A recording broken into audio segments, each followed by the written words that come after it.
하나님 말씀은 신약성경 갈라디아서 2장 11절에서 14절까지입니다.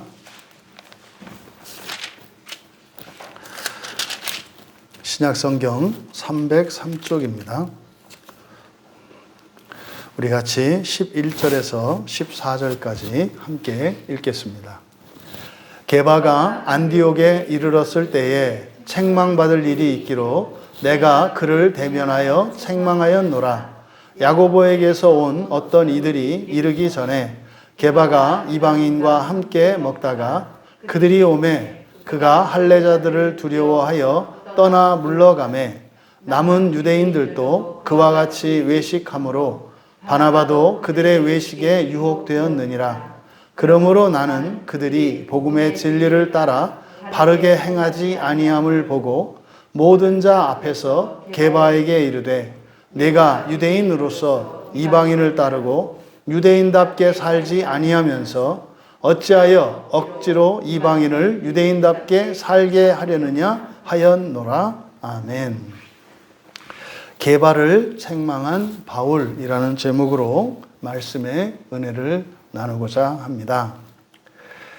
본문의 내용을 대략적으로 말씀드리자면 이제 사도 베드로죠. 베드로 사도가 크게 실수하였던 그 사건을 바울이 갈라디아 교인들을 권면하는 중에 여기에서 그것을 기록하고 있는데 바로 마치 갈라디아 교회 교인들에게 일어난 이런 변절 사건, 그러니까 바울로부터 전해 들었던 하나님 나라의 복음, 하나님의 아들의 복음을 또 잊어버리고 이제 유대주의자들이 가지고 들어온 그런 왜곡된 복음으로 변질된 이 사건을 마치 베드로 사도에게 일어난 사건을 거론함으로써 두 사건 사이에 어떠한 유사성이 있음을 밝히려고 하는 것입니다. 물론 지금 이 편지의 전체적인 맥락의 가장 큰 취지는 바울 사도의 권위에 관한 것입니다. 그러니까 바울이 전한 그 복음이 예수 그리스도로부터 전해받은 온전한 복음인 것을 변증하려고 하는 것인데 우리가 오늘 읽은 이 본문은 바로 베드로 사도조차 그 예수님으로부터 받은 온전한 복음을 누리지 못하고 그 온전한 복음에서 벗어난 적이 있음을 밝히는 것입니다. 그러니까 이것은 단지 게바와 베드로 사도죠.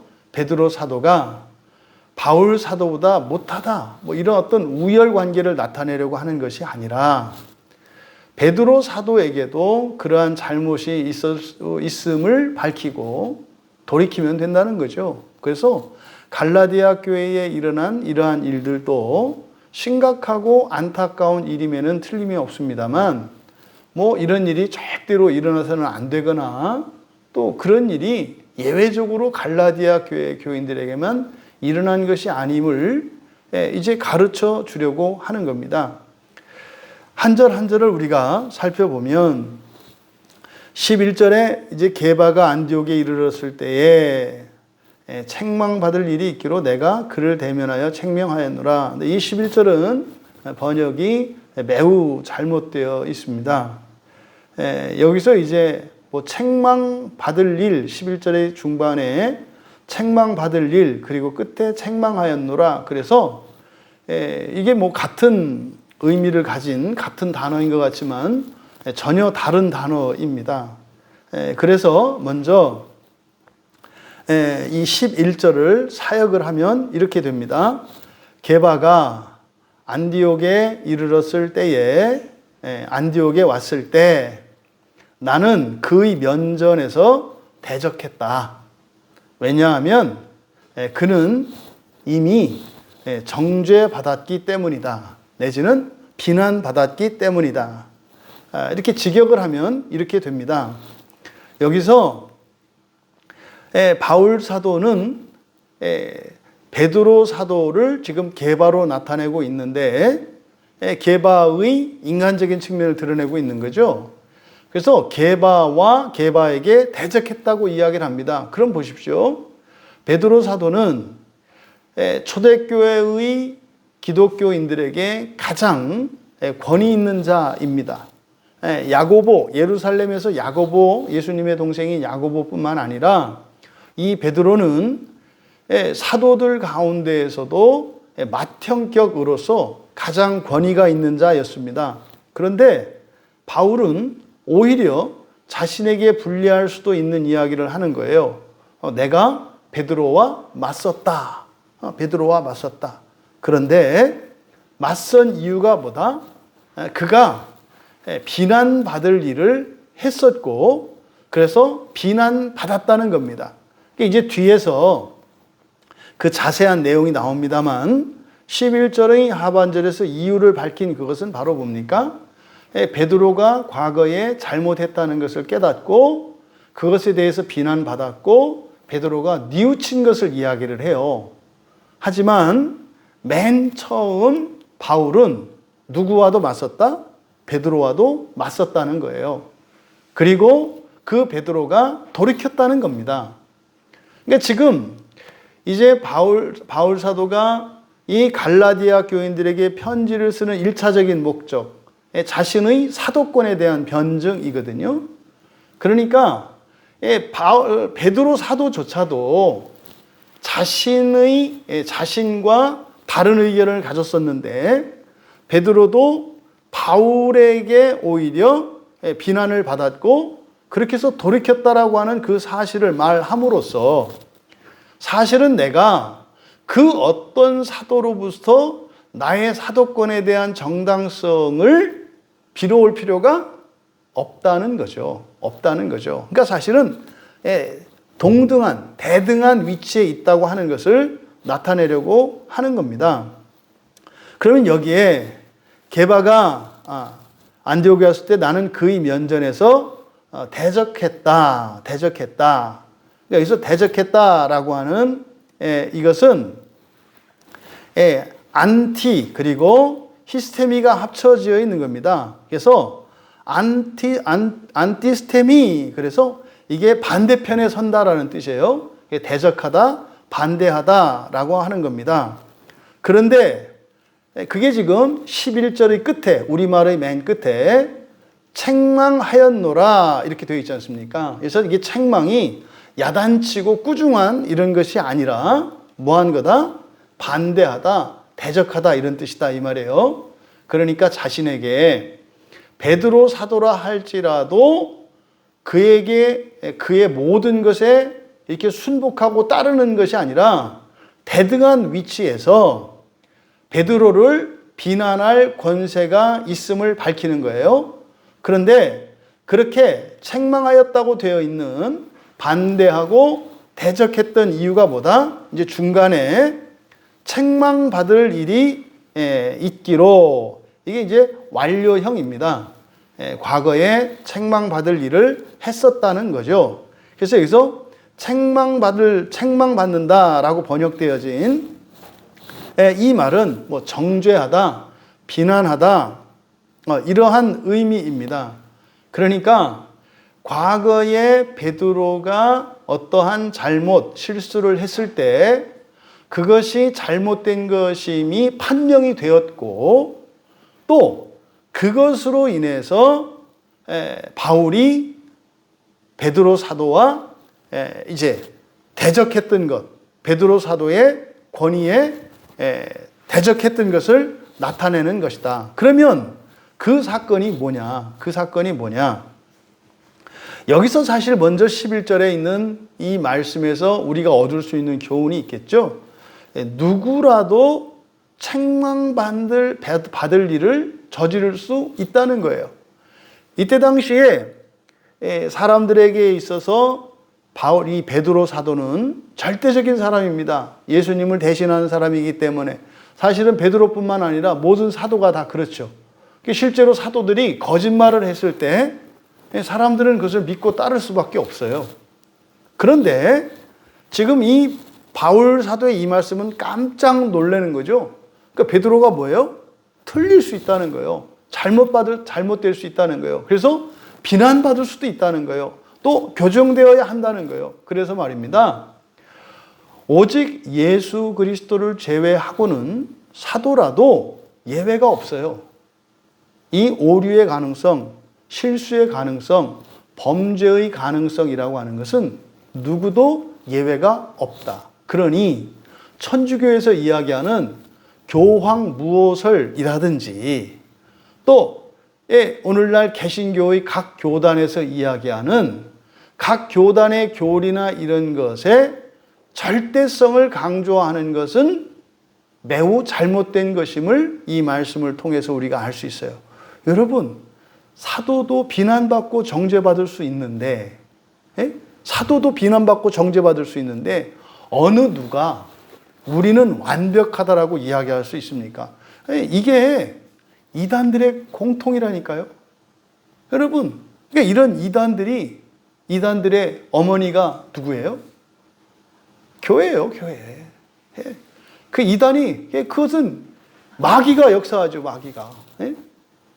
어떻게 보면 이 마귀라는 놈이 이용을 해서 교회를 통해서 교회라고 하는 밭에다가 이렇게 이상한 것이 자라게 만든 거죠. 그것을 이단이라고 한다 이 말이에요. 그래서 여러분, 이단은 교회의 사생아다. 이단은 교회의 사생아다. 그러면 무슨 말입니까? 우리나 이단이나 한 형제예요. 한 형제고 한 자매라는 거 잊지 말아야 돼요. 그러니까 그거를 인정하지 않으려고 하니까 극도의 적대감과 혐오감을 가지고 있잖아요. 그러니까 여러분이 한번 입장 바꿔서 생각을 해보세요. 우리나라의 뭡니까? 대표적인 한글 소설 중에 홍길동전이라는 게 있잖아요. 홍길동이 왜 이렇게 도둑이 됐어요? 그 된 이유가 뭡니까? 아버지로부터 아버지를 아버지라고 부를 수 없는 그 엄격한 신분사회, 그 잘못된 신분사회 질서에서 나는 그 홍길동이는 서자라고 하는 이유 때문에 아들 대접은 고사하고 그의 신분도 보장받지 못하고 오히려 종만 또 못한 아주 불결한 부정한 자식으로 이렇게 취급을 받았잖아요. 홍길동이야 진짜 하나님이 그 마음을 만져줘서 이렇게 착하게 살았습니다만 대부분 홍길동 같은 처지에 있었던 사람들이 나라의 역심을 품고 신분 질서와 사회 질서를 어지럽히는 강도나 이런 사람이 되는 거죠. 이게 여러분 최소한 우리 광야교회 교인들에게는 깨달아질 수 있기를 바랍니다. 왜 그렇게 하나님은 소망이 없는 죄인들을 구원하시기 위해서도 기꺼이 하늘 영광을 버리고 이 땅에 오셨는데 거기에서 태어난 그리스도인들은 그 알량한, 그것도 또 자신의 것도 아니죠. 하나님으로부터 받은 은혜를 권세로 삼아서 잘못된 길에 들어선 자들을 그렇게 정죄하고 죽이고 찢고 하는가. 이것이 잘못된 것을 우리가 깨닫지 못하니까 하나님께서 그냥 허용하셔서 저런 이단들이 우리의 거울이 되어서 우리의 모습을 보여주는 거예요. 이단의 모습은요, 이단의 잘못들과 이런 것들은 다 우리의 자화상입니다. 이단들이 하는 짓을 우리는 이미 오래전에 교회에서 경험했고요. 그것이 교회 안에서는 이렇게 암묵적으로 또 속으로만 이렇게 들어가 있었고 개인적이었지만 이것이 겉으로 조직화되고 한 것이 이단이라는 것을 알 수 있죠. 여기서 보십시오. 바로 베드로 사도인 게바. 그 게바도 비난받을 일을 했다는 거예요. 그런데 여러분, 여기서 게바가 비난받은 일이 이제 뒤에 나오는 내용입니다만 그가 무슨 율법을 어겼거나 굉장히 심각한 잘못을 저지른 게 아니에요. 여러분, 하물며 사도가 그렇다면 우리 자신은 어떻겠어요? 우리 자신은.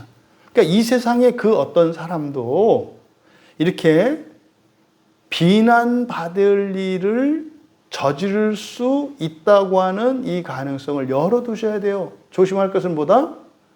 그런 가능성이 우리가 범죄하는 것의 정당성의 근거로 사용돼서는 안 된다는 거예요. 늘 여러분들이 이렇게 생각을 할 때 거기다가 방점을 찍어 주셔야 해요. 그리고 이제 그를 이제 비난했다는 11절의 내용, 이어서 12절은 왜냐하면으로 시작이 됩니다. 왜냐하면, 그러니까 바울 사도가 이 베드로 사도, 게바로 나타내고 있는 이 베드로 사도를 대적했던, 이렇게 반대하고 또 이렇게 반대했던 그 이유를 구체적으로 밝히고 있는 것인데, 그러니까 이것은 뭐겠습니까? 이제 우리말 성경에 책망받을 일, 요거겠죠. 그러니까 과거에 그가 저지른 잘못, 실수입니다. 그 내용을 이제 12절과 13절에 기록하고 있는 건데, 야고보에게서 온 어떤 이들이 이르기 전에 게바가 이방인과 함께 먹다가 그들이 오매 그가 할례자들을 두려워하여 떠나 물러갔다. 여기서 지금 우리말 성경이 정확하게 드러내고 있지 않은 부분이 있어요. 그게 뭐냐면 야고보에게서 온 어떤 이들이라고 하는 이 말입니다. 여기서 야고보에게서 온 어떤 이들이라고 하는 것은 이게 지금 어떤 의미인지 몰라요. 야고보와 함께 있던 사람들이라는 것은 틀림이 없는데, 야고보에게서 왔다라고 하는 의미가 특별한 목적을 가지고 공식적으로 야고보로부터 보냄을 받은 어떤 사명을 가진 사람들인지, 아니면 그냥 야고보와 함께 있다가 온 사람인지 알 수 없다 이 말이에요.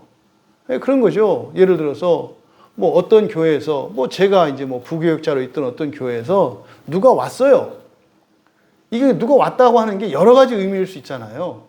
뭐 예배 장소를 옮기려고 여기로 왔다는 의미도 되겠고, 아니면은 그쪽 담임 목사님의 심부름으로 여기 온 거일 수도 있잖아요. 그러니까 열린교회에서 예. 누가 왔어요 이렇게 했을 때 그 알 수 없단 말이에요. 그게 어떤 의미인지.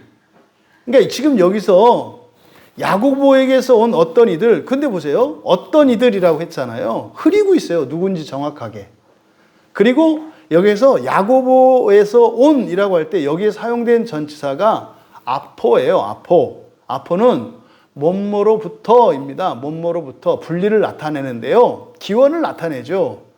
그런데 만약에 야고보가 특별한 임무를 주어서 보냈다면 에크라고 하는 전치사를 썼을 거예요. 왜냐하면 에크와 아포의 차이점은, 그러니까 공통점은 뭐뭐로부터라고 하는 뜻은 같은데, 아포는 분리의 방점이지, 분리를 강조하는 거예요. 그러니까 떨어지는 거에 강조점이 있어요. 아포라고 하는 것은 분리에.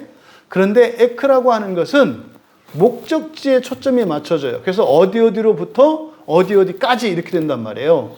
그러니까 만약에 이 사람들이 야고보가 베드로에게 보낸 사람이었다면 이때 에크라고 하는 전치사를 썼을 거다. 왜? 특별한 목적을, 그러니까 바울 사도를 만나러 왔기 때문에. 그러니까 야고보에게서 바울에게로 보내진 사람이었다면 에크라고 하는 전치사를 썼을 거다. 그런데 여기에 아포라고 하는 전치사를 쓴 것으로 보아서 공식적으로 파송된 사람은 아니라는 것을 알 수 있어요.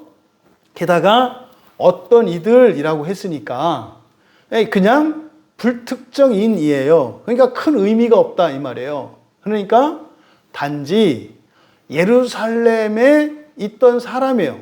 이사를 왔는지 아니면 뭐 딴지를 걸려고 왔는지 모르겠습니다만은 공적으로 온 것은 아니다. 그런데 이제 뒤에 가보면 그들이 할례자들에게서 온 이들이라고 뒤에 밝히고 있어요.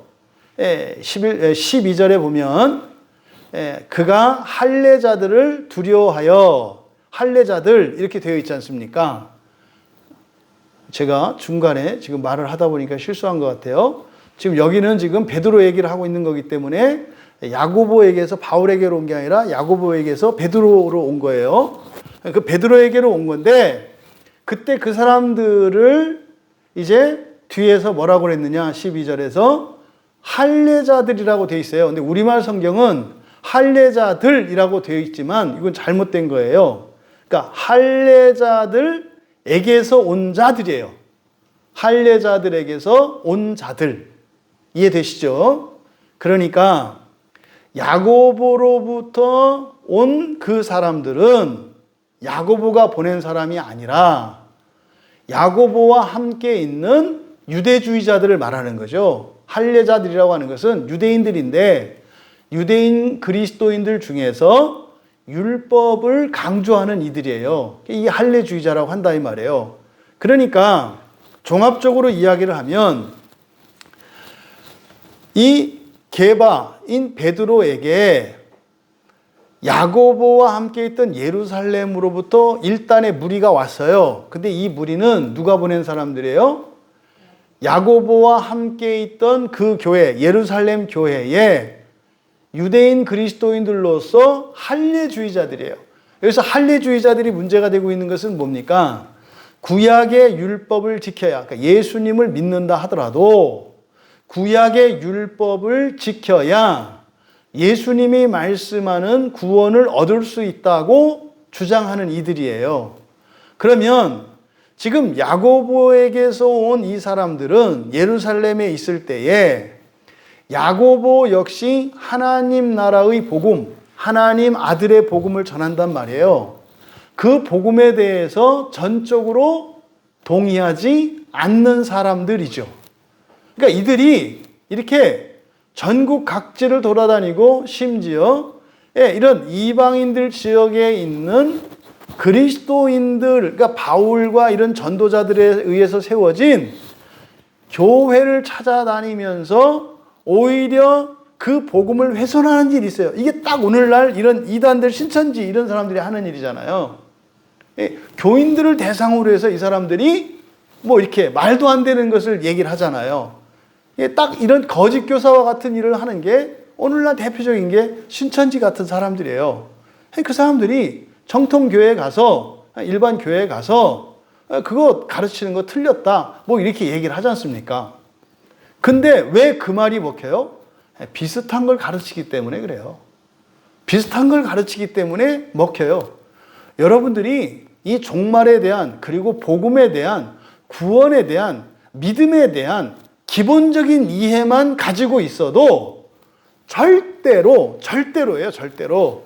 신천지 같은 그 말도 안 되는 말쟁이들의 말에 현혹될 수가 없어요.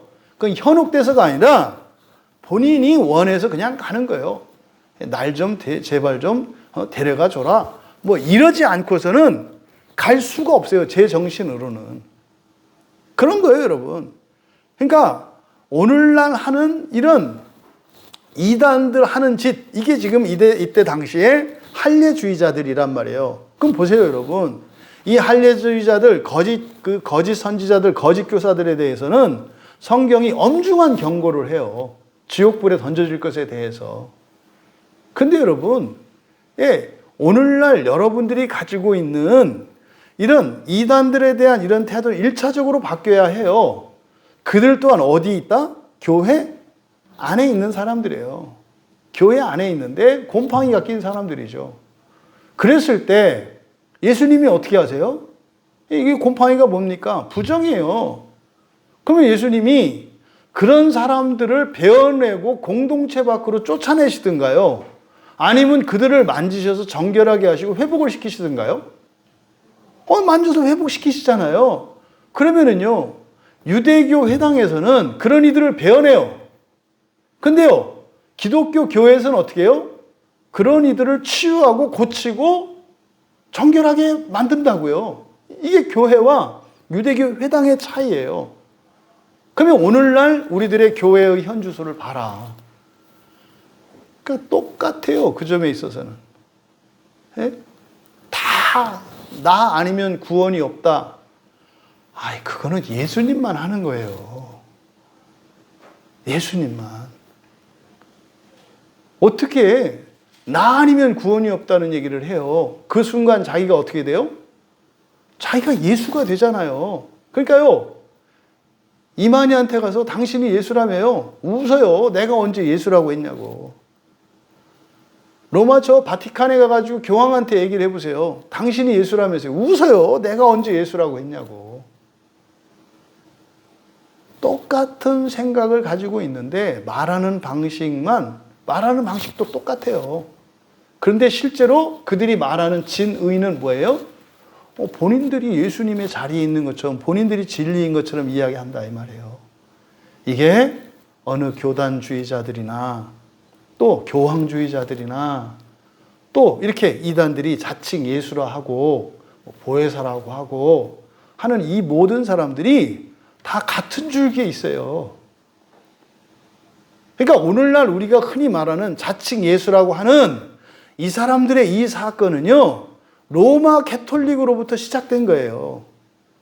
그 사람들이 하는 얘기는 뭐예요? 교황이 아니라 나다라고 얘기를 하는 거예요. 오늘날 개신교회 목사님들은 어떻게 해요? 교황이 아니라 나다라고 얘기하잖아요. 뭐가 달라요? 지금 이 말씀을 통해서 여러분들이 분명히 아셔야 할 것, 지금 12절에서 야고보에게서 온 어떤 이들이라고 하는 것은 공식적으로 야고보의 어떤 사명을 띠고 온 사람들이 아니라 이 사람들이 누구들이다? 할례주의자들이다. 그런데 이들이 다 교회 안에 있는 사람들이다. 이것을 여러분들이 기억하셔야 한다. 그러니까요, 예루살렘 교회 안에서도 예수님의 복음을 받아들이지 못하는 이들이 있어요. 그러니까 지금 사도들은 받듯 정말 오순절 성령 강림 사건 이후로 이들이 이제 정말로 완벽하게 회심을 하고 하나님 나라를 위해서 살아가는 사람들이 되었잖아요. 그러니까 그때 당시에 뭐 사도들뿐만 아니라 많은 성도들이 그렇게 되었단 말이에요. 그러함에도 불구하고 그때 당시의 교회 내에 여전히 하나님 나라의 복음을 온전히 받아들이지 못하는 이들이 있었음을 알 수 있다. 그러니까요, 오늘날 우리들이 이 하나님 나라의 복음에 대해서 이야기를 할 때 너무나 많은 사람들이 거부감을 나타내고 오히려 그것에 대해서 대적하는 일들이 있는데 그게 원래 그렇다 이 말이에요. 이 세상에서 절대 다수에 의해서 그렇게 되지 않는 것이라고 예수님이 말씀하셨잖아요. 그러니까요, 사실은요, 우리 교회 안에서 여러분들이 정말 이 성경을 통해서 우리가 배운 그 하나님 나라의 복음을 문자 그대로, 성경 말씀 그대로 여러분들이 믿고 그 소망을 가지고 그것을 따라 살기로 한 것은요, 엄청난 특별한 은혜 안에 있다는 것을 여러분들이 기억하셔야 돼요. 그리고 그것을 받지 못하는 이들을 뭐 이렇게 좀 덜 떨어지고 믿음이 없고 문제가 있는 사람처럼 생각하시면 안 돼요. 그게 정상이다 이 말이에요. 사실은 이 세상에서는요, 예수를 믿는 것과 예수를 믿지 않는 것을 비교할 때 예수를 믿지 않는 게 정상이고요, 예수를 믿는 게 비정상이에요. 이 세상에서 보면. 또 예수를 믿는 사람들 가운데에서도 예수님이 우리에게 주신 복음을 온전히 받는 사람과 그것을 반쪽에서 받는 사람들을 구분했을 때 반쪽에서 받는 사람들이 정상이고요, 온전히 받는 사람들이 비정상이에요. 이거를 여러분들이 기억하셔야 돼요. 그러면 지금 그 야고보에게서 온 사람들이 어떤 사람들인지 우리가 알 수 있습니다. 두 번째로, 그들이 이제 이르기 전에 게바가 이방인과 함께 먹다가 이렇게 되어 있지 않습니까? 그러니까 여기서 이방인과 함께 먹었다. 이게 미완료 시제예요. 그러니까 미완료 시대니까 그때만 일회적으로 그런 게 아니라는 거죠. 계속 그랬다 이 말이에요. 베드로는 그냥 이방인들과 이방 민족들과 그냥 먹고 음식을 같이 먹고 하는 일에 전혀 거리낌이 없었다는 것을 우리가 알 수 있어요. 사실은 이 사건은요, 사도행전 10장에서 꿈을 꾸고 11장에서 그 일이 그 보자기 꿈, 보자기 환상을 보잖아요. 이 보자기 환상과 함께 불결한 부정한 음식을 먹으라고 하는 그 말씀을 받았을 때 어떻게 먹어요? 그때 이후 사실은 배도가 깨진 거죠. 아, 이게 부정한 것도 없고 또 부정한 사람도 없고 부정한 민족도 없는 거구나. 이거를 깨달았죠. 그때부터는 베드로가 어떻게 했어요? 이방인이 되었던 죄인이 되었던 부정한 사람이 되었던 함께 교제하고 접촉하는 일에 거리낌이 없었다는 것을 미완료 시제로 나타내고 있다. 근데 사실은 그게 예수님이 하시던 일이잖아요. 그러니까 사실은요, 예수님이 지상에서 사역을 하실 때조차 사도들은 예수님만 그렇게 할 수 있다고 생각했었고 그들 자신에게는 여전히 꺼리는 마음이 있었던 거예요. 근데 훗날 이들이 성령 충만의 은혜를 받고 또 그것만으로도 해결되지 않았어요. 그 이후에 그 환상을 통해서 하나님의 계시를 받고 회개하고 난 뒤에라야 그렇게 된 거죠. 그래서 지금 여기서 게바가 이방인과 함께 먹다가 할 때 이것은 이례적인 사건이 아니라 반복적이고 지속적이고 일상적인 일이었다. 그러니까 늘상 그렇게 했던 거예요. 그런데 그들이 오니까 그때 어떻게 했다? 할례자들을 두려워하여 떠나 물러갔다. 떠나 물러갔다. 여기서 떠났다, 물러갔다. 이게 두 가지가 전부 다 여기도 미완료 시제예요. 그러니까 무슨 말입니까? 음식을 이방인들과 함께 음식을 먹는 것도 미완료 시제니까 늘 그랬던 거예요. 그런데 떠나고 물러가는 것도 이때만 그런 게 아니라 늘 베드로는 그랬던 거예요. 지금 근데 우리말 성경에는 마치 이례적인 사건에 대해서 보도하는 것처럼 되어 있어요. 어느 날 베드로가 이방인들과 이렇게 밥 먹는데 뭐 예루살렘에서 야고보하고 같이 지내던 사람이 왔다는 이야기를 듣고 마치 베드로가요 후닥닥 놀라서 그 자리를 딱 떠나가지고 집 뒤로 돌아서 입 싹 닫고 마치 저 식탁에 앉아있지 않은 것처럼 이렇게 온 것으로 지금 우리말 성경에는 번역이 되어 있어요. 그러니까 이거는 초점이 완전히 잘못된 겁니다. 지금 12절은요 그 베드로의 그때 일어났던 그 행위를 지적하고 있는 게 아니라 사실은 베드로의 그 내면의 상태를 나타내는 거예요. 베드로의 내면의 상태가 어땠는지. 왜 이제 이렇게 됐냐면 이 단어를 번역을 잘못했기 때문에 그래요. 지금 이제 우리말 성경에는 원문의 성경과 뭐 순서도 다르고 뭐 이렇게 뒤죽박죽이 되어 있습니다. 그래서 12절을 이제 사역을 하면 이제 이렇게 됩니다. 왜냐하면 12절은 왜냐하면 그러니까 11절에서 바울 사도가 베드로에게 대적했던 이유를 밝힌 거잖아요.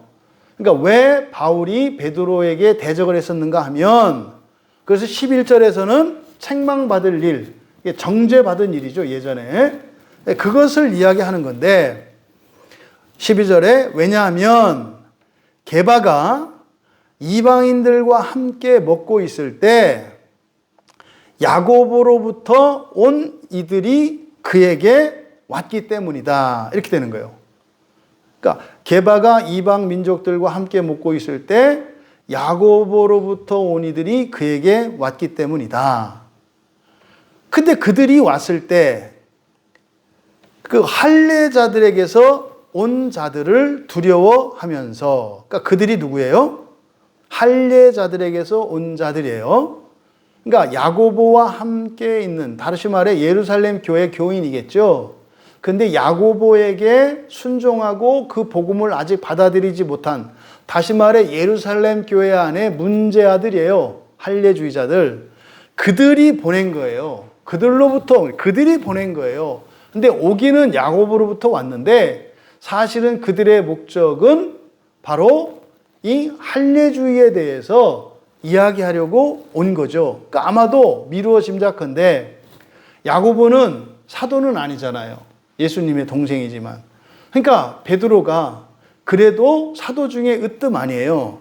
그러니까 아마 뭐 이게 뭐 역사적으로 어떤 사건이다 정확하게 얘기할 수는 없겠습니다만 할례주의자들이 베드로에게 보낸 것으로 보아서 이들이 온 목적은 베드로의 지지를 얻어서 야고보에게 대적하기 위한 것이었음을 우리가 추정할 수 있어요. 그러니까 그러니까 할례자들에게서 온 그들이에요. 예, 그들을 두려워하면서 그는 움츠러들었고 지금 우리말 성경에는 떠나 물러갔다 이렇게 번역되어 있는데 움츠러들었고 자신을 분리시켰다 이렇게 되는 거예요. 그러니까 지금 우리말 성경에 떠나다 그리고 물러가다 이렇게 두 단어가 되어 있지 않습니까? 근데 여기서 물러가다 이거는 휘포스텔로예요. 휘포는 아래에 뭐 이런 뜻이고 뭐뭐 아래 이런 뜻이고 스텔로 요게 이제 물러간다 던지다 뭐 이런 뜻이에요. 그러니까 이건 뭐냐면 움츠린다는 뜻이에요. 위축하다 움츠리다. 그러니까 아래로 이렇게 쪼그라드는 그런 모습이에요. 그래서 물러가다라고 번역된 이것은 여러분들이 어떤 거에서 겁먹으면 어떻게 돼요? 위축되죠. 그러니까 그런 뜻이에요. 위축되다 이런 뜻이에요. 그리고 떠나다라고 번역되어진 이 말은 아포리조이거든요. 아포리조니까 이거는 도리나 경우에서 벗어나다. 그러니까 무엇으로부터 분리되다 이런 뜻이에요. 무엇으로부터 분리되다. 그래서 떠나다라고 번역된 이 아포리조라는 말이 사도행전 13장 2절과 사도행전 19장 9절에는 따로 세우다라고 번역되어 있어요. 그리고 로마서 1장 1절에 이방인의 사도로 택정받다라고 번역되어 있어요. 그러니까 떠나다라고 번역된 이 단어는 정상적인 상태에서 그러니까 도리나 어떤 경우로부터 벗어나는 것을 말해요. 그래서 이거를 분리하다 이렇게 번역한 거예요. 그리고 지금 우리말 성경에 분리시켰다라고 하는 지금 우리말 성경에는 떠나 물러가다 이게 단어 순서도 바뀌어 있고 위치도 바뀌어 있고 의미도 잘못되어 있어요. 또 하나 여기에 떠나다라고 하는 말에서 그러니까 분리시키다죠. 분리시키다라는 말에서 목적어를 생략해 버렸어요. 목적어가 자신을이라고 하는 목적어가 원문은 있거든요. 그래서 여기를 어떻게 번역했어요? 그는 그러니까 두려워하면서 할례자들에게서 온 자들을 두려워하면서 그는 움츠러들었고 자신을 분리시켰다. 이게 무슨 말이냐면 같이 밥을 먹고 있었는데요. 늘 그랬다 이 말이에요. 늘 밥을 먹는데 이 베드로의 마음속에는 하나님의 그 꿈의 계시를 통해서 이제는 이방인이라 그래서 유대인하고 구별하지 마라. 또 부정한 사람들 죄인들이라고 해서 차별하지 마라. 주님이 너와 함께 지상에서 공생했대. 어떻게 하셨더냐. 그대로 해라. 그걸 뒤늦게 깨달은 거예요. 아, 이게 예수님만 그러는 게 아니라 우리들도 그렇게 해야 되는 거구나라는 깨달았단 말이에요. 그래서 그 뒤로는 어떻게 했어요? 그냥 아무나 가리지 않고 부정한 사람도 함께 먹고 제사 음식도 먹고 이렇게 했단 말이에요. 그런데 여전히 베드로의 마음속에는 뭐가 있었어요? 찜찜했다 이 말이에요. 가끔 제사 음식 먹고 체하고 이런 일이 있었다 이 말이에요. 그래서 상가집이나 이런 데 가면은 음식을 먹을 때 긴장을 하는 거예요. 지난번에도 제사 음식 먹고 내가 얹혔는데 오늘 또 그럼 어떻게 하나. 그래서 뭐 소화제 먹고 뭐 이랬다는 얘기예요. 이게 움츠렸다라는 뜻이에요. 그 마음속에. 그러니까 자유롭지 못한 걸 말해요. 게다가 어떻게 해요? 떠났다라고 하는 것은 분리됐다 그랬죠. 분리된 거라 그랬죠. 그러니까 같이 밥은 먹는데 어떤 생각을 가지고 있어요? 그래도 너희와 나는 좀 다르다는 생각을 갖고 있었다는 거예요. 그러니까 지금 12절의 내용은 밥 먹다가 이렇게 뒤로 도망가서 숨고 요 얘기가 아니에요. 번역을 그렇게 한 것뿐이에요. 번역을. 그러니까 여기에 지금 초점은 뭐다? 베드로의 마음속에 그가 이제 일상생활의 모습은 좀 경건해. 그러니까 복음적인 모습을 취하고는 있어요. 그러니까 사람들을 가리지 않고 만나서 먹긴 해요. 근데요, 될 수 있으면 안 먹었으면 좋겠다 이런 생각이 있었다 이 말이에요. 이왕이면 유대인들하고 먹었으면 좋겠다. 예? 그렇다고 뭐 안 먹는 건 아니지만 요 얘기를 말하니까 완전히 자유롭지는 않은 상태. 그러니까 예전처럼 그걸 막 두려워하고 배타시하고 뭐 이렇게 꺼리는 것은 아니지만 마음속으로는 그렇게 기쁘지는 않은. 이게 오늘 뭐 우리가 뭐 우리 광야교회에서 얘기하는 게 뭐예요?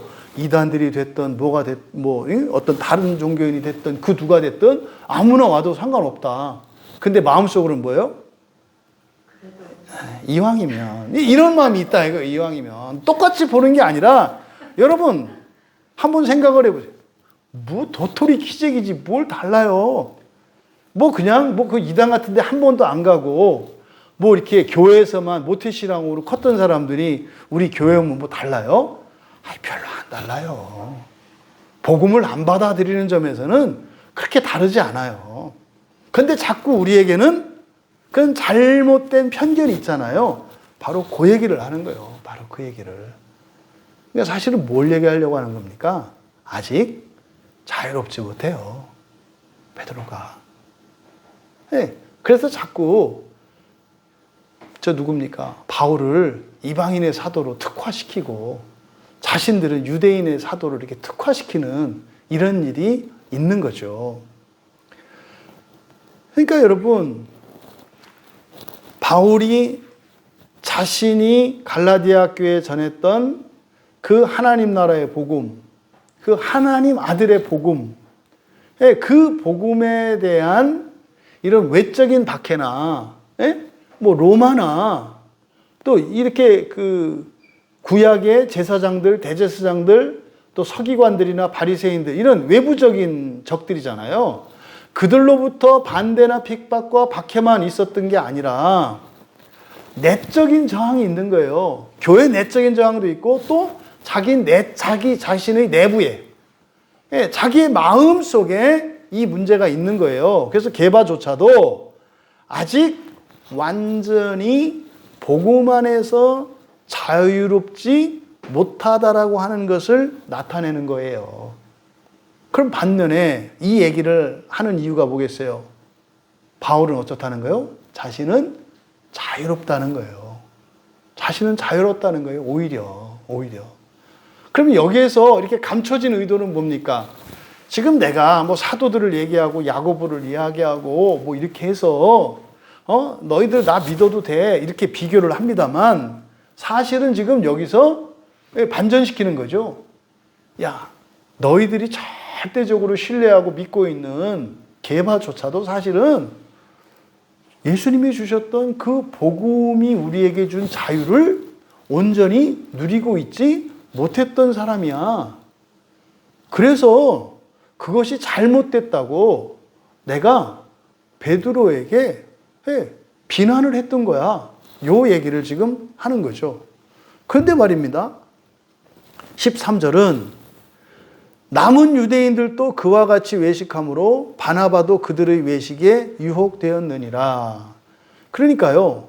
이거는 게바 한 사람의 문제만이 아니라 게바로 인해서 함께 있었던 유대교인들이죠. 유대교 출신 그리스도인들이에요. 유대교에서 개종을 한 그리스도인들. 그들도 그와 같이 외식함으로 바나바도 그들의 외식에 유혹되었느니라. 여기서 외식하다라고 하는 것은 우리가 알고 있는 그와 같이 외식하였다. 그래서 그와 같이는 그냥 함께요. 함께. 거기 왜냐하면 외식하다라고 하는 그 말 앞에 그러니까 휘포가 붙어 있거든요. 쉰이 붙어 있거든요. 쉰. 그러니까 함께 그렇게 했다. 그러니까 여기서 지금 말하고자 하는 게 뭡니까? 베드로가 그렇게 하니까 다른 유대인들, 유대인 그리스도인들, 심지어는 바나바까지도 어떻게 했다는 거예요? 속으로는 기꺼워하지 않으면서 그렇게 해야 되는 것처럼 했다 이 말이에요. 이게 교회로 적용을 해보세요. 그러니까 정말로 이렇게 교인으로 받고 싶지 않은 사람이야. 그러니까 이게 뭐 여러 가지 약점이 있는 거죠. 이게 정말로 무슨 신앙적으로 이단에 있다가 온 사람이라든지 아니면 몸에 심각한 질병이, 장애나 질병이 있다든지 또 하나 어떤 뭐 경제적이나 인격적이나 뭐 이렇게 특별히 다른 사람들에 비해서 현저한 문제를 가지고 있는 사람들. 그런데 그런 사람들조차 어떻게 해요? 그냥 속으로 이렇게 기뻐하는 것처럼 이렇게 행동하고 말을 했다는 거죠. 그런데 보면 알죠. 보면 자리를 이렇게 한 사람씩 앉혀놓고 가서 앉아라 그랬을 때 그 사람 옆에는 죽어도 안 앉는 거예요. 그래서요 항상 자리 짝짓기 하면은 그 자리가 맨 나중에 남아요. 또 그 얘기하니까 뭐 옛날에는 그 뭡니까 그 미군 부대에 있는 혼혈 그런 학생들에 대해서 막 그 있었어요.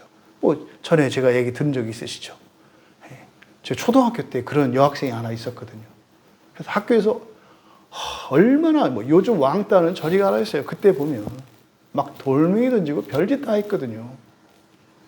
근데 그때는 이제 오는 순서대로 앉았는데 어느 날 제가 학교를 늦게 갔는데 딱 가니까 그 아이 자리만 딱 남아 있는 거예요.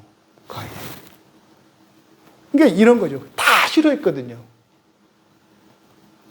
교회 안에서 이런 일이 일어나면 안 되잖아요. 그런데 바로 베드로가 그랬고 베드로가 그러니까 다른 사람도 따라했다는 거예요. 그러니까 따라했다는 건 뭡니까? 기뻐하지 않고 원하지 않았지만 베드로가 하니까 따라서 했다는 얘기예요. 심지어 누구도 바나바까지도 그렇게 했다는 거예요. 그런데요, 그것이 정죄받을 일이라고 생각은 하지 않은 거죠. 그럴 수 있다라고 생각한 거죠. 그런데 앞에서 11절에 뭐라 그랬어요? 비난받았다, 정죄받았다, 잘못된 거다. 이 이야기를 한 거지 않습니까? 여기서 지금 11절과 12절에 이 과거의 계바와 관련되어진 이 사건을 통해서 우리가 얻을 수 있는 교훈이 이 하나님 나라의 복음을 온전히 받아들이는 일이 얼마나 힘든 일인지를 가르쳐 줘요. 베드로조차도 그 하나님 나라의 복음을 온전히 받아들이기가 어려웠다고요. 그런데요, 여기서 하나님 나라의 복음을 온전히 받아들인다는 게 뭡니까? 사실은 자유예요, 자유. 이방인과 유대인으로 나누고 신분과 이렇게 종교에 따라서 또 그 사람의 재산, 여러 가지 우리들의 삶 속에 차별을 일으키는 요소들이 있잖아요. 복음 안에서는 그 모든 차별의 요소와 기준들이 사라지거든요. 그냥 사라지는 거거든요. 그런데 베드로조차도 그렇게 안 된 거예요. 우리가 뭐 하나님 나라, 천국 뭐 이런 얘기를 많이 하죠. 그런데요, 정말로 그 복음이 의미하는 바, 또 그 복음 안에 담겨져 있는 그 가치를 알게 되면 그런 차이점이 없어져요. 이거를 남성들의 경우는요,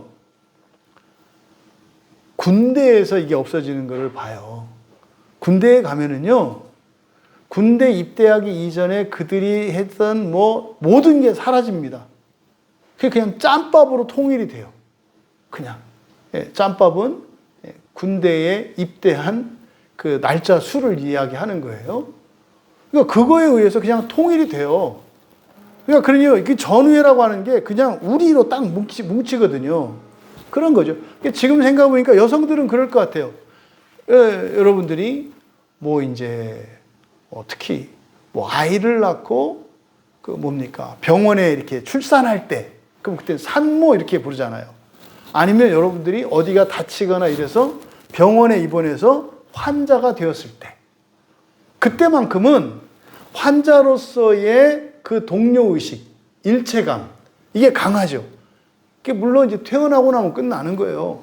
근데 그 안에 병실에 있을 때도 병실 동기도 있고 뭐 이렇게 해가지고 그 안에서는 또 유대감이 또 깊단 말이에요. 그래서 병실 내에서는 막 이렇게 서로 음식도 나눠주고 착한데 갑자기 옆 병실에서 누가 오면 얼굴 붉히고 하는 일들이 정말로 병실에서 일어나거든요. 그런 거죠, 그런 거죠. 근데요, 복음 안에 있으면 사실은 그런 모든 이런 차별들을 능가하는 것이 복음이기 때문에 근데 그 복음, 하나님 나라의 복음을 온전히 받아들였을 때 누릴 수 있는 그 자유, 그 자유를 알고 누리는 것이 얼마나 어려운지 가르쳐주고 있다. 또 그러함에도 그와 동시에 베드로 한 사람으로 인해서 다른 유대인들과 바나바까지도 거기에 끌려갔고 따라했잖아요. 그러니까 사실은 이 지도자적인 위치에 있는 그리스도인, 여기서는 사실은 전도자의 입장이죠. 이거는 베드로만 얘기하는 게 아니라 여러분에게도 해당되시는 거예요. 여러분이 속해 있는 여러분의 가정, 여러분의 일터, 여러분이 살고 있는 그 동네, 그 이웃들과의 관계 속, 여기에서 여러분의 위치는 베드로의 위치거든요. 그러면 그 안에서 여러분들이 살아가는 삶의 모습은 복음 안에서 살아가는 구원받은 성도의 삶이거든요. 전도자의 삶이거든요. 그럼 여러분들이 그렇게 외식적인 삶을 살아가면 여러분 주변에 있는 사람도 따라서 온다는 거예요. 그러니까 그런 것을 여러분을 작은 예수라고 하는 거예요. 작은 예수라고 하는 게 뭡니까? 복음을 드러내는 도구로서의 그리스도인의 그 영향력을 말하는 거죠. 그러니까 여러분이 곧 기독교라니까요. 그런 생각 하십니까? 내가 곧 기독교다? 그러니까 이거를 절대시하면 이제 이단이나 교주 이런 거 되는 거고요. 그러니까 내가 기독교다라고 했을 때 오히려 낮아지고 정말 바른 복음 그리스도인답게 살려고 하면 이제 그리스도의 겸손을 따라 여러분에게 유익한 것이고 그런 거죠. 그래서 우리가 알아야 할 것, 지금 이 베드로의 게바에게 일어난 이 사건을 통해서 그로 인해서 부정적인 이런 부정적인 역기능이 일어날 수 있다고 하는 거. 뭐 때문에? 그의 허물이나 죄 이런 거 아니겠어요?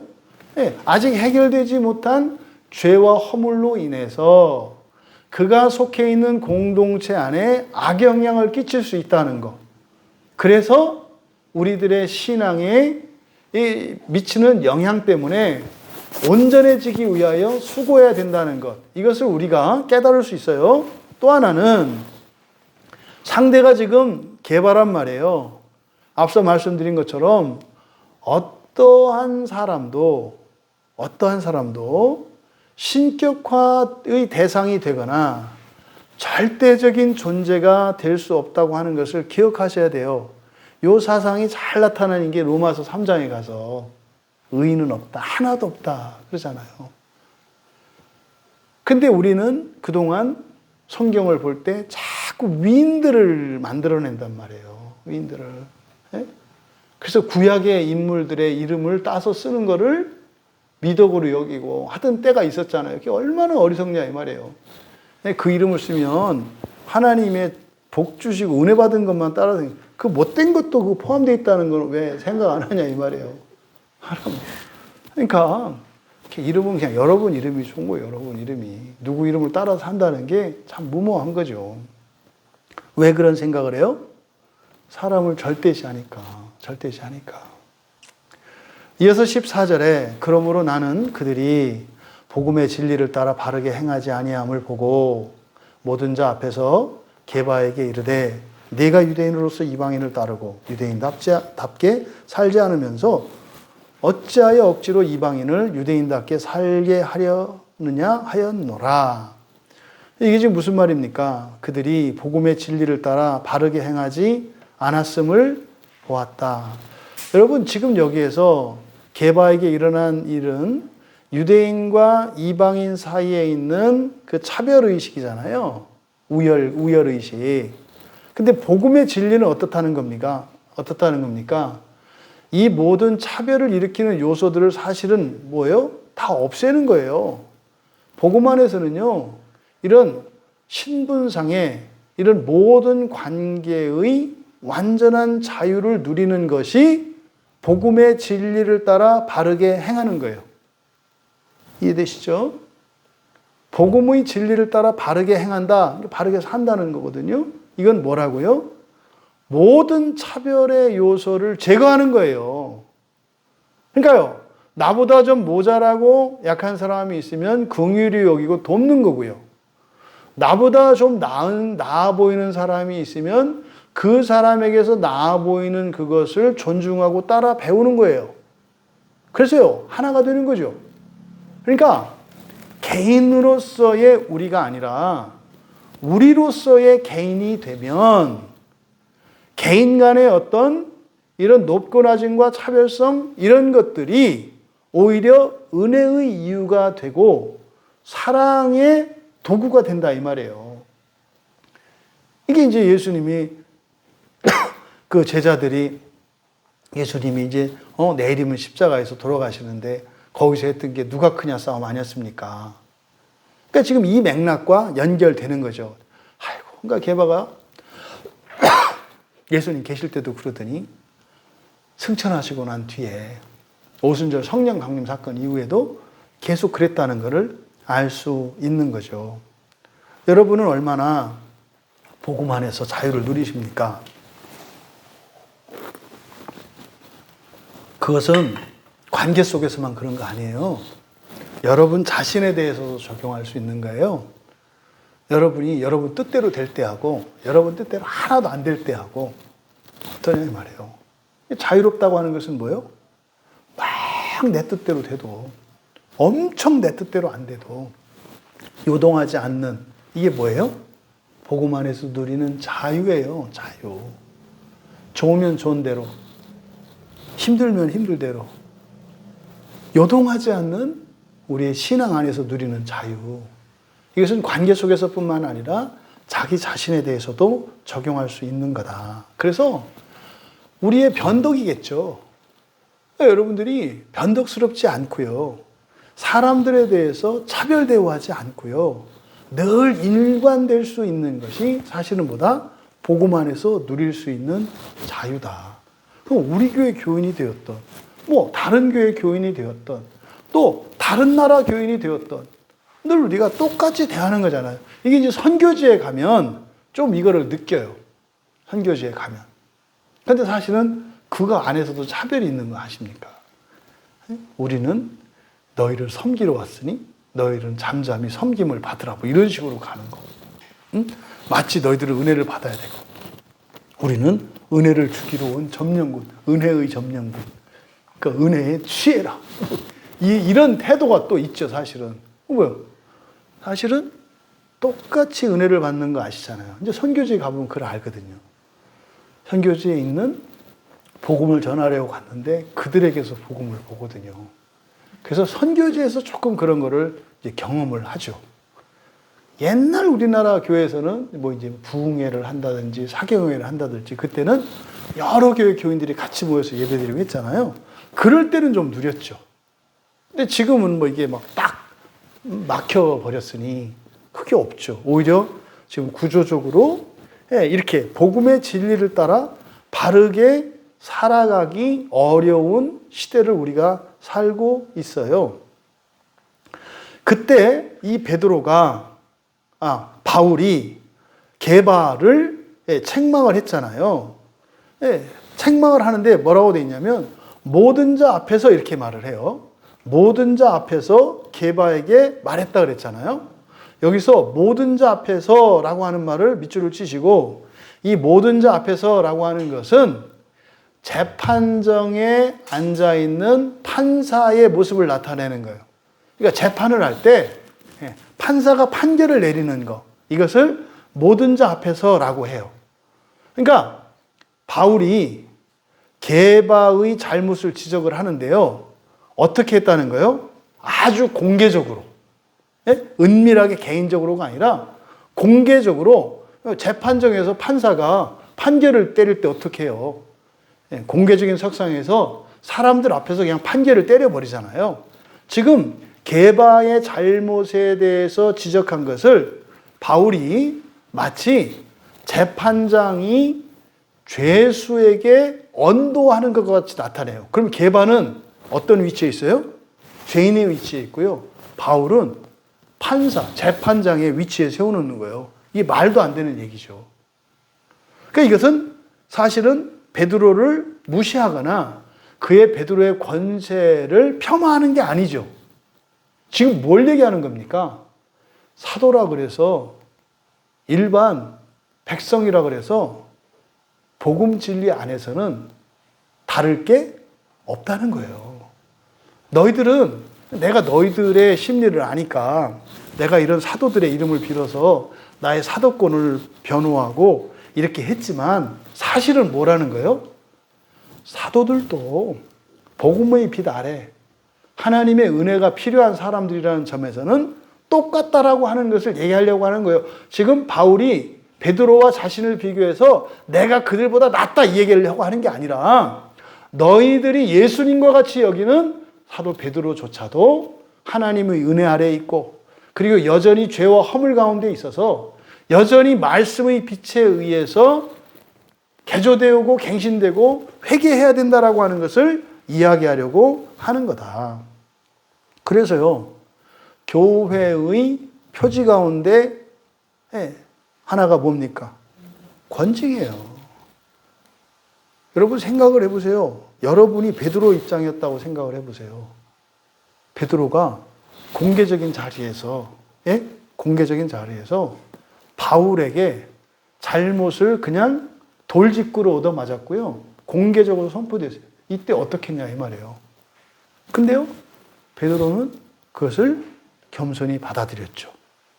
겸손히 받아들였죠. 바로 이것을 이야기하려고 하는 겁니다. 여러분, 결국 지금 여기서 지금 말씀하고자 하는 바가 뭡니까? 게바가 마음속으로는 그렇지 않으면서 겉으로 그런 척 했잖아요. 이방인들하고 교제하고 밥도 먹고 이야기도 나누고 또 병든 자, 부정한 자, 뭐 마찬가지겠죠. 그들과 함께 교제를 하고 이렇게 하면서도 사실은 완전한 그 차별의식 이런 것이 사라지지는 않았다 이 말이에요. 그러면서 바울이 그러는 거예요. 내가 유대인으로서 이방인을 따르고 유대인답게 살지 아니하면 무슨 말이냐면 이중적으로 사는 거예요. 그냥 따라서만 했지 그렇게 되는 거죠. 어찌하여 억지로 이방인을 유대인답게 살려고 하려는가? 그러니까 뭡니까? 이런 거죠. 네가 유대인으로서 이방인들과 함께 그냥 같이 먹고 마시고 지낸다 하더라도 유대인으로서의 자존감과 그 정체성을 잃어버리지 않아야, 자유롭게 만나야. 그러니까요, 이방인은 이방인대로 존중하고요, 자신은 유대인으로 남는 거예요. 그러니까 이방인을 유대인으로 바뀌거나 유대인을 이방인으로 바꾸려고 하면 안 된다 이 말이에요. 그러면서 왜 이방인을 유대인답게 살려고 하느냐? 그러니까 베드로의 의식은 뭐예요? 내가 예수님의 사도예요. 그리고 유대인이에요. 복음을 전해요. 근데 자꾸 이방인들을 누구 닮게 만들어요? 예수님 닮게 만드는 게 아니라 유대인 닮게 만들려고 한다 이 말이에요. 왜요? 유대인이 그래도 좀 낫다고 생각하기 때문에 그런다 이 말이에요. 이것을 선교에서 뭐라 그래요?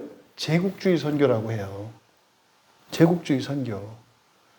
그러니까 복음을 전할 때 이런 우리나라 같은 경우에는 뭐 유럽과 미국 할 것 없이 서구 사회에서 복음이 들어왔잖아요.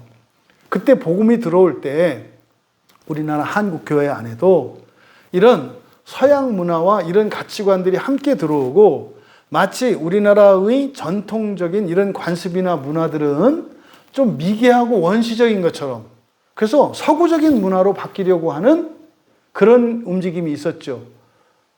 그래서 목회자들이 뭐 이렇게 전통 한복을 입으면 이게 좀 덜 떨어진 것 같고 이왕이면은 양복을 좀 입는 게 낫고 상투를 틀고 갓을 쓰는 것보다는 좀 단발을 하고 이렇게 하는 것이 오히려 더 기독교적인 것 같은 이런 분위기. 이걸 제국주의적인 선교라고 한다 이 말이에요. 이게 이제 그러니까 우리 한국에서 선교할 때 한국 교회들이 나가서 막 할 때 어떻게 해요? 자꾸 한국적인 어떤 가르침을 그 나라에 심으려고 하는 이런 물량주의나 이런 싸구려, 이런 물량주의 같은 방식으로 선교하려고 하는, 그러니까 사람들 자꾸 많이 모으려고 하거든요.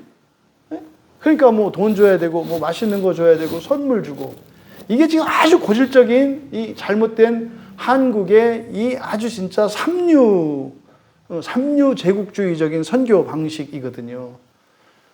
그게 잘못됐다는 거는 필리핀 가면 나와요. 뭐 필리핀뿐만 아니라 캄보디아 어디 할 거 없습니다. 예? 인공위성에서 이렇게 보면은요, 필리핀에 있는 섬들, 캄보디아, 뭐 이쪽에, 뭐 태국 이쪽에 가면은요, 지금 빈 교회당이 얼마나 많은지 몰라요.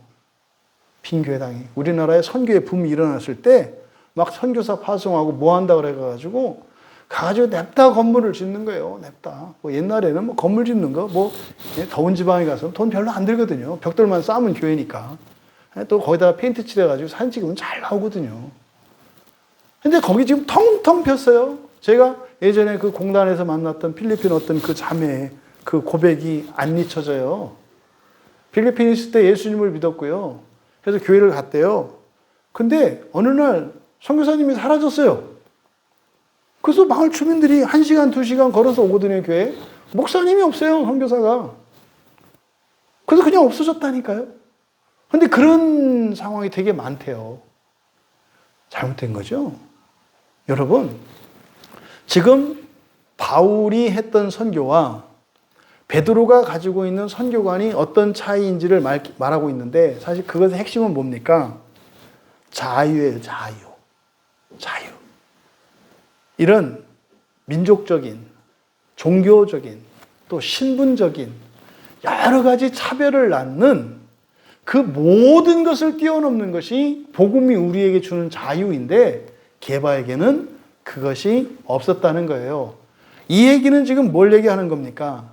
사실 갈라디아 교회 교인들이 바울이 전했던 복음을 그대로 지키지 못하고 또 할례주의자들이 와서 그렇게 했을 때 바로 갈라디아 교회 교인들이 알아듣지 못하고 있고 아직 다다르지 못한 것이 뭐라는 거예요? 복음 안에 있는 자유라는 거예요. 복음 안에 있는 자유에 다다르지 못했기 때문에 누가 어떤 이런저런 말을 했을 때 휩쓸린다 이 말이죠. 여러분, 이 복음은요, 하나님 나라 복음은요, 이 세상을 살아가는 모든 사람을 자유롭게 해요. 하나님 나라의 복음은요, 이 세상을 살아가는 모든 사람을 자유롭게 해요. 그래서 하나님의 나라는요, 일단 우리에게 자유를 줍니다. 물론 현재적으로는 그것이 완전한 자유는 아니에요. 하지만 하나님 나라라고 하는 완전한 자유, 절대적인 자유, 영원한 자유를 약속합니다. 그러면 그 복음이 우리에게 제시하는 하나님 나라의 완전하며 절대적이며 영원한 그 자유에 대한 가능성을 우리가 일상생활 속에서 경험을 해요. 그래서 점점 그 믿음이 강해지고 그렇게 함으로써 점점 자유로워져서 이 세상의 차별을 일으키는 모든 장애들을 뛰어넘는 일들이 나옵니다. 그게 지금 우리가 복음을 전도하는 방식, 제시하는 방식이 매우 잘못되었다는 것을 깨닫게 돼요. 복음 전도하는 방식이. 그래서 이 전도법이 조금 수정이 되고 고쳐져야, 이렇게 바로 잡혀야 할 바른 전도법에 대한 필요성이 제기돼요. 그래서 일단은 하나님 나라에 대한, 하나님 나라 실상에 대한 복음이 제시되어서 그 사람이 현재 어떠한 결핍과 어려운 가운데 있더라도 제시되어진 하나님 나라 복음으로 인해서 자유를 얻어야 돼요. 그리고 그것을 얻고자 하는, 어떻게 그 자유를 얻을 수 있습니까? 어떻게 그 복음의 약속을 받아들일 수 있습니까? 라고 하는 궁금증과 요청이 있을 때 바로 구원의 방법에 대한 제시가 들어가야 돼요. 근데 이건 냅둬 그냥 한번 해가지고 그냥 어쨌든 예수 믿으면 천국 간다. 이건 사실은 예수 믿어서 가는 게 아니라 그랬죠. 그거는 사실은 뭐예요? 하나님의 믿음 때문에 가는 거죠. 우리의 믿음 때문이 아니라. 그러니까 우리의 믿음으로 제시되는 것은 일단 현재 어떤 사람이 아파요. 어떤 사람이 가난해요. 현재 굉장히 곤란한 상태에 있어요. 그걸로 해서 아무것도 할 수 있는 게 없어요. 그 사람에게 복음이 제시되는 거예요. 어떤 복음이? 하나님의 나라의 복음이. 지금 너무 괴로우시죠? 너무 아프시죠? 너무 힘드시죠? 근데 지금 그거를 위해서 뭐 할 수 있는 방법이 없으시죠? 시간 남으시죠? 아니요. 안 남죠. 근데 안 남는 이유가 뭐예요? 괴로워하느라고. 괴로워하느라고 힘들잖아요. 그 지옥 아닙니까? 그러면 그 괴로워하는 시간, 본인은 뭐 시간이 없다고 얘기하지만 괴로워하는데 넘치는 시간, 그 시간을 좀 떼서 새로운 관심사를 제가 전해주는 거예요. 좋은 게 있는데 말이죠. 어차피 뭐 할 일도 없으시고 할 수 있는 것도 없는데 그러면 이 복음, 하나님 나라 복음을 좀 한번 들어보실래요? 이게 뭐요? 얘기를 하는 거죠. 그러면은요, 괴로워하는 시간을 잠시 멈춰서 그 하나님 나라의 복음에 대한 그 약속에 대해서 관심을 갖고 알아가는 일에 시간을 쓰는 거예요. 그때 복음이 제시되고 구체적으로 예수 그리스도의 십자가 사건의 의미가 뭐고 그렇게 하면 무엇인지 이런 논리적인 설명이 들어갔을 때 뭐 믿고 안 믿고가 아니죠. 지금 뭐 소망이 없는 상태에서 그게 진짜라면 이거밖에 없잖아요. 오히려 이 괴로운 게 좋은 게 돼버리잖아요. 이렇게 진전이 나와야 되는 거죠. 그런데 이 부분이 생략되어 있어요. 지금 우리가 복음을 제시하는데. 그래서 이거는 좀 바꿔야 될 필요가 있겠다. 약간 정리하고 있어요. 그 다음에 복음은 모든 사람을 모든 시대의 어떤 상황에서도 자유를 준다. 자유를 준다. 두 번째, 하지만 우리가 기억해야 하는 것, 이제 이 사도, 전도자잖아요. 전도자. 이 전도자는 이 복음의 자유를 누릴 때라야 복음을 듣는 이들이 복음 안에 있는 자유를 누릴 수가 있어요. 그러니까 복음을 전하는 전도자가 복음 안에 있는 자유를 누리고 있어야 한다 이 말이에요. 그래야 안다 이 말이에요. 그래야 복음을 전해 듣는 사람이 복음 안에 있는 그 자유를 누리게 된다. 그게 지금 유대인인 베드로가 이방인처럼 살아갈 수 있는 자유가 있다면 유대인으로서 이방인처럼 살 수 있는 거잖아요. 복음 안에 있으면 그런 거거든요. 그러니까 그런 자유가 만약에 없다면 그가 이방인에게 복음을 전할 때 그 이방인은 복음을 온전히 받아들일 수 없어요. 그러면 그 이방인은 어떻게 받아들여요? 유대인이 되어야 한다고 생각을 하게 된다 이 말이에요. 예수를 믿는데 한국 사람처럼 될 필요가 없어요. 네, 이거를 기억해야 합니다. 그래서 이런 유대주의적인 율법적 사고에 gat혀 있다면 복음이 복음으로 전해지지 않는다. 우리가 뭐 율법을 계속 말을 많이 하는데 실제로 한국 교회 안에 이런 자유를 잘 모르죠. 그러니까 복음을 전하긴 전하고 그걸 듣고 오긴 오는데 이상해요, 사람들이. 여전히 매여 있거든요, 여전히. 여전히 괴로워하고, 여전히 두려워하고, 여전히 갈등한다. 그래서 사도조차도 복음의 자유를 누리지 않고서는 복음으로 온전히 전할 수 없다. 세 번째로, 그렇다면 우리들, 신자들이 하나님 나라 복음 안에서 자유를 누리며 지키는 일은 매우 중요해요. 절대적이고. 그런데 어떻다? 매우 어렵다. 결코 쉬운 일이 아니다. 왜? 게바의 그 경우를 보니까 그렇잖아요. 그러니까 지금 바울이 게바와 있었던 그 일을 갈라디아 교회 교인들에게 이야기해서 단지 자신이 베드로보다 낫다 뭐 이 얘기를 하는 것이 아니라 사실은 게바에게도 그런 일이 있었던 것처럼 갈라디아 교회 교인들 너희들에게 일어난 이런 일들이 이거 지나치게 죄책감을 갖거나 정죄하지 마라. 누구에게나 일어날 수 있는 일이다. 그런데 사실 게바에게조차 그런 일이 일어났던 것은 뭐다? 복음이 주는 그 온전한 자유를 몰랐고 누리지 못했기 때문이다. 그러니까요, 우회적으로 복음을 받아들인 갈라디아 교회 교인들에게 뭐가 없다? 자유가 없다. 자유가 없다. 그러니까 유대인들이 와가지고 말이죠. 할례에 대한 이야기 했을 때 이렇게 기죽는 거죠.